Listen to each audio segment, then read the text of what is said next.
क्या आप एक ऐसा सौदा करना चाहेंगे जिसमें आपको वो सब कुछ मिल जाए जो आपने कभी ख्वाबों में भी ना देखा हो? दौलत, शोहरत, मोहब्बत और सब कुछ, मगर कीमत आपकी अपनी रूह या किसी और की जान। साल 1987 शुमाली इलाका जात में वाक़े एक छोटे से कस्बे नूराबाद में अजीबो-गरीब वाक़यात पेश आने लगे। खासकर अमावस की रात एक शख्स गायब हो जाता, अगली सुबह उसकी लाश मिलती, बगैर धड़, सिर्फ सर, हाथ और पैर जो किसी ने धागे में आपस में जोड़े होते, और सबके माथे पर एक पुरस्कार दायरा बना होता, ऐसा निशान जो किसी आम इंसान ने ना कभी देखा ना बनाया। तहकीकात की जिम्मेदारी एक नौजवान पुलिस अफसर मोइन को दी गई। मोइन ज़हीन था मगर इन बातों पर यकीन नहीं रखता।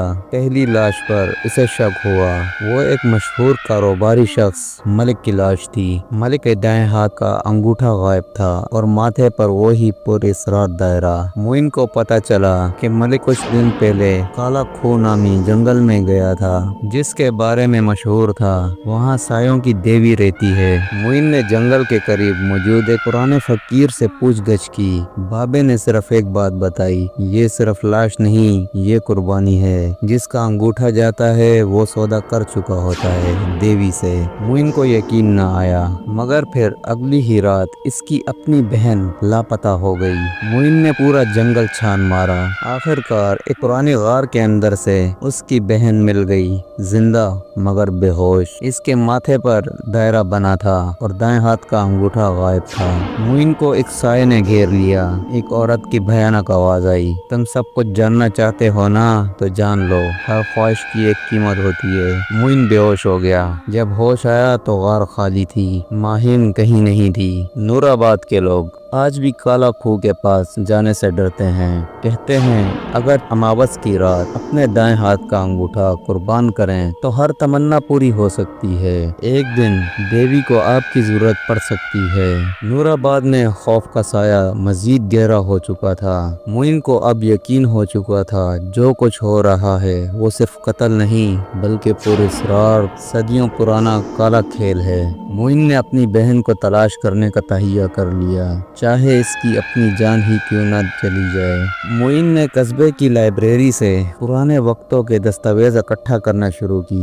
एक बोसीदा किताब में इसे एक नाम मिला, देवी नरमला, सायों की सरदार, जो इंसानों की तमन्नाएं पूरी करने के बदले इनकी जिंदगी चुराती है। किताब के मुताबिक हर 100 साल बाद देवी अपने भक्तों को बुलाती है, वो लोग जो ख्वाहिशात की खातिर अपना दायां अंगूठा नजर करते हैं। बदले में इन्हें सब कुछ मिलता है, मगर एक दिन वो खुद देवी की कुर्बानी बन जाते हैं। मोइन को अब यकीन हो गया, माहिन ने कुछ मांगा था और अंगूठा दिया था, और अब उसकी बारी थी देवी को लौटाने की। 4 दिन बाद रात के समय मोइन के घर की बेल बजी। दरवाजा खोला तो माहिन दरवाजे पर खड़ी थी, खामोश, साकत, पीले कपड़ों में। इसकी आंखें बेजान थी।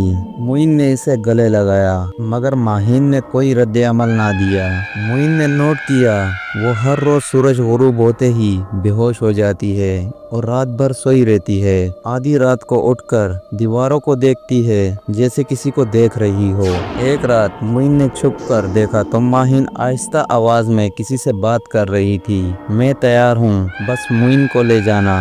मोइन ने अगले दिन बाबा सफीर को सब कुछ बताया। बाबा ने कहा देवी सिर्फ इसकी बात सुनती है जो ख्वाब में उसे देखते हैं। रात सोने से पहले स्याह मिट्टी का तोप पहनो, शायद वो तुम्हें बुलाए। मोइन ने वैसा ही किया। रात को मोइन को ख्वाब आया, वो काला खूह की गार में खड़ा है जहाँ सैकड़ों अंगूठे एक पत्थर पर चिपसा हैं। दरमियान में वो औरत खड़ी थी, लंबे बिखरे बाल, काली आंखें और होंठों पर खौफनाक मुस्कुराहट। मोइन, तुम चाहते हो तुम्हारी बहन जिंदा रहे तो किसी और को मेरे लिए ले आओ, तुम्हारी कुर्बानी मुकम्मल ना हुई। मोइन चीख कर उठ बैठा।